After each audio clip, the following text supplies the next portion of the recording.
Good morning guys. Kaya ang ating nilaswa lang tayo kalabasa sitaw. Yan, palambutin muna natin yung kalabasa at saka sitaw. Yan. Pinakulo lang yan. No ingredient. Asin lang. Yan, sibuyas, kamatis. Para maging maging healthy naman tayo. Okay, very good. Ayan, pukulan muna natin yan mga boss. Let's go. Ayan boss oh. Ayan, okay. Okay, lagyan natin sa luyot mga boss. Ayan. Tuto na.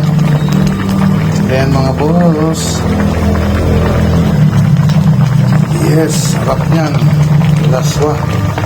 Nagdidilaw na sa kalabasa. Sarap.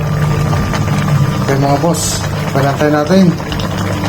Tara, let's eat. Bye bye.